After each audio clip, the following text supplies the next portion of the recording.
I got a simple little hack for you, rolling walls. I'm in a tight little space right here, and I can't roll the wall from top to bottom. So what I'm gonna actually do is I'm gonna just fade it out right here in the middle. What I don't wanna do is come here and then just roll my wall and leave it like this and then come back and roll back up. This will start to dry by the time I get to the bottom part. So what I'm gonna do is just take and fade this out right here. So it's gonna look like this. I'm just gonna come up, this is gonna come down, and then I'm just gonna pull my roller away from the wall, just like that, and it fades it out nicely. Now I got my fade on this side, and I'll show you rolling the bottom portion and then fading it up. I can't use my extension pole now, so I'm gonna roll the wall without the extension pole, and I'm gonna come up and then fade this in an upward direction, fade it off just like that. So there's no heavy build right there. This is my first coat also. These walls have to have more than one coat on them right here. So that's why the cut-ins aren't done yet. But this is simple hack, rolling walls in tight spaces where you can't roll the wall from top to bottom. So here's a simple hack for you. I'm outside painting today and I'm brushing some door jambs right here, and it's really hot outside and the air is really dry, so my paint, even though I'm not in the sun, it's drying really fast and coagulating really quick. Adding a latex extender is going to slow down the dry time of the paint, and it's actually going to help the paint level out and not show brush strokes as much. So I typically take, on a day like this, I'm going to take a couple capfuls. I've got maybe a quart of paint in here. I'll just add in, maybe 1.5 capfuls.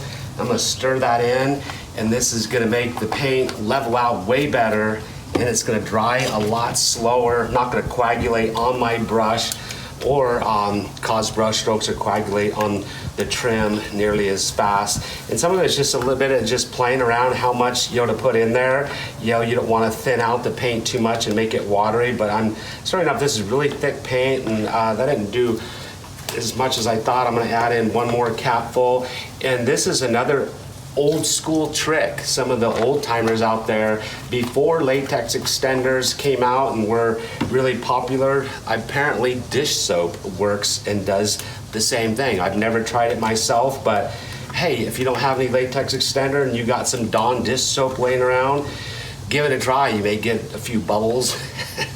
You may have a bubble bath going on. Don't say I told you to do it, but there are some old timers out there that do it. So video hack of the day, slowing down the dry time of paint and helping it level out.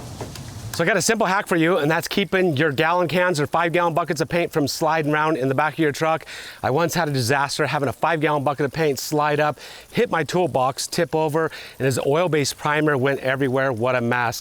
If you've got these ease-up walls or zip walls hanging around as a painter, you could use these things just to set them inside the back of your truck, just like that, and now my paints aren't gonna slide around. This is a easy spring-loaded zip wall right here. Or we've got the ratchet type zip walls right here that we can use. Also, I'll just set this in the back of my truck.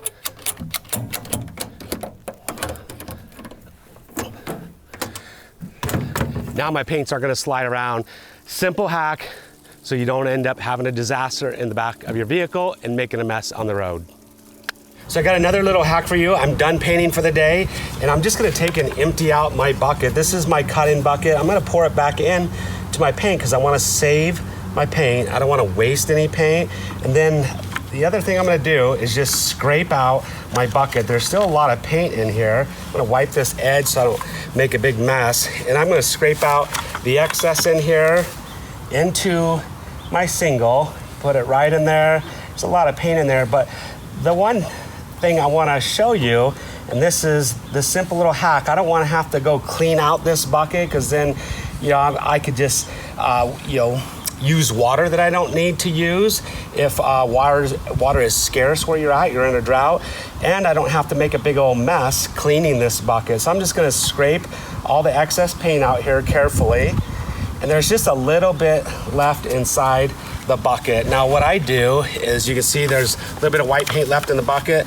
I take what's left in there and I'm just gonna wipe this up the sides of my bucket so there's nothing down in the bottom, so this will dry out and I won't have to wash it. It's gonna leave like this thin film of paint inside here, and it'll dry because this paint is an exterior paint. This bucket will literally dry in a few hours if I don't leave a whole lot left on the bottom. I scrape all the stuff from the bottom, scrape it up the sides, and then I can use that bucket. And typically what I do is I'll do that 4 to 5 times, then I'll let this bucket set out in the sun and the bucket will easily peel out. It's a simple way of cleaning your buckets, but not using water and not creating a big mess.